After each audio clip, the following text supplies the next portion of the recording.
आज जो लोग पूछ रहे हैं पीओके को वापस क्यों नहीं लिया, वैसे ये सवाल मुझे ही पूछ सकते हैं और किसको पूछ सकते हैं।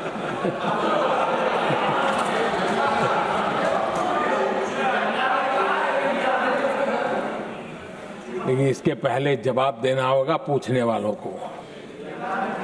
किसकी सरकार ने पीओके पर पाकिस्तान को कब्जा करने का अवसर दिया?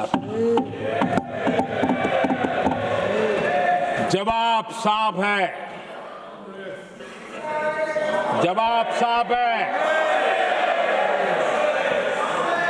जब भी मैं नेहरू जी की चर्चा करता हूं तो कांग्रेस और उसका पूरा इकोसिस्टम बिलबिला जाता है, पता नहीं क्या है। आदरणीय अध्यक्ष जी, हम एक शेर सुना करते थे, मुझे ज्यादा इसका ज्ञान तो नहीं है लेकिन सुनते थे। लम्हों ने खता की और सदियों ने सजा पाई। आजादी के बाद से ही जो फैसले लिए गए उनकी सजा आज तक देश भुगत रहा है।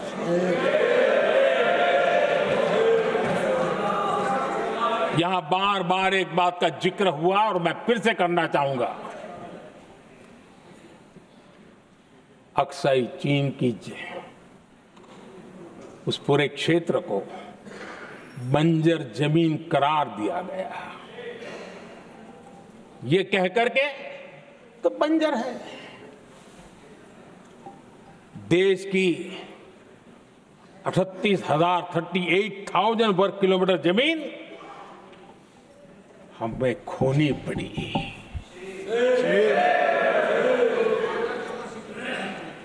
आदरणीय अध्यक्ष जी, मैं जानता हूं मेरी कुछ बातें चुभने वाली है।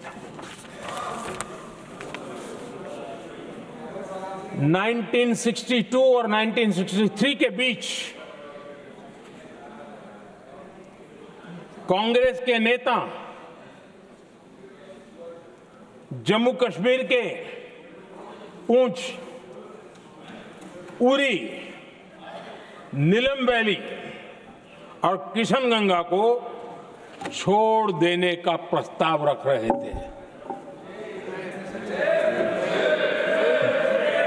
भारत की भूमि, आदरणीय अध्यक्ष जी, और वो भी लाइन ऑफ पीस के नाम पर किया जा रहा था। 1966 रण ऑफ कच्छ पर इन्हीं लोगों ने मध्यस्थता स्वीकार की। ये था उनका राष्ट्रीय सुरक्षा का विजन। एक बार फिर उन्होंने भारत का करीब 800 वर्ग किलोमीटर क्षेत्र पाकिस्तान को सौंप दिया, जिसमें छड़बेट भी शामिल है, कि कहीं उसको छड़ाबेट भी कहते हैं। 1965 की जंग में हाजीपीर पास को हमारी सेना ने वापस जीत लिया था, लेकिन कांग्रेस ने उसे फिर लौटा दिया। 1971 पाकिस्तान के 93,000 फौजी हमारे पास बंदी थे। पाकिस्तान का हजारों वर्ग किलोमीटर एरिया हमारी सेना ने कब्जा किया था। हम बहुत कुछ कर सकते थे, विजय की स्थिति में थे।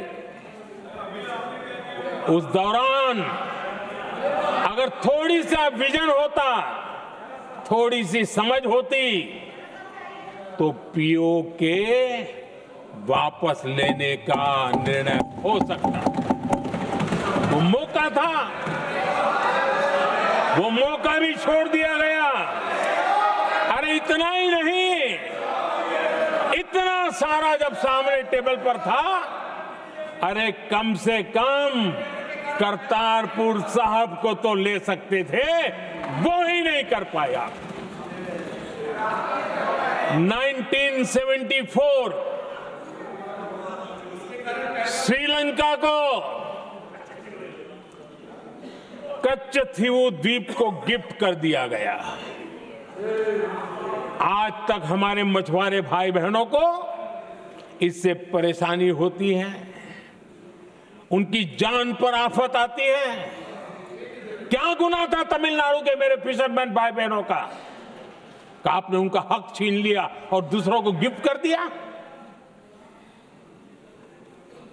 कांग्रेस का दशकों से इरादा लेकर चल रही थी कि सियाचिन से सेना हटा दी जाए।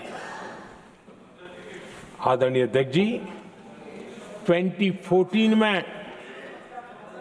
देश ने इनको मौका नहीं दिया, वरना आज सियाचिन भी हमारे पास नहीं होता।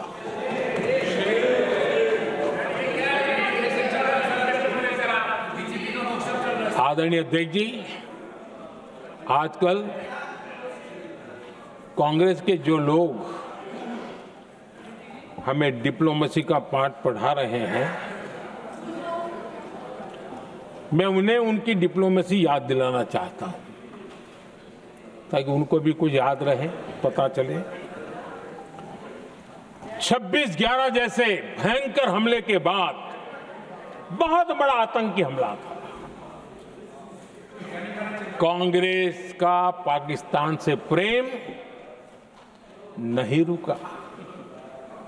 इतनी बड़ी घटना 26/11 की हुई थी।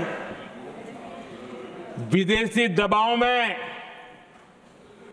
हमले के कुछ हफ्तों के भीतर ही कांग्रेस सरकार ने पाकिस्तान से बातचीत शुरू कर दी। आदरणीय अध्यक्ष जी, कांग्रेस सरकार ने 26/11 की इतनी बड़ी घटना के बाद भी एक भी डिप्लोमेट को भारत से बाहर निकालने की हिम्मत नहीं की। छोड़ो, इधर एक वीजा तक कैंसिल नहीं किया, एक वीजा तक कैंसिल नहीं कर पाए थे। देश पर पाकिस्तानी स्पॉन्सर बड़े बड़े हमले होते गए, लेकिन यूपीए सरकार ने पाकिस्तान को मोस्ट फेवर्ड नेशन का दर्जा देकर रखा था। वो कभी वापस नहीं लिया था। एक तरफ देश मुंबई के हमले का ये न्याय मांग रहा था, दूसरी तरफ कांग्रेस पाकिस्तान के साथ व्यापार करने में लगी थी।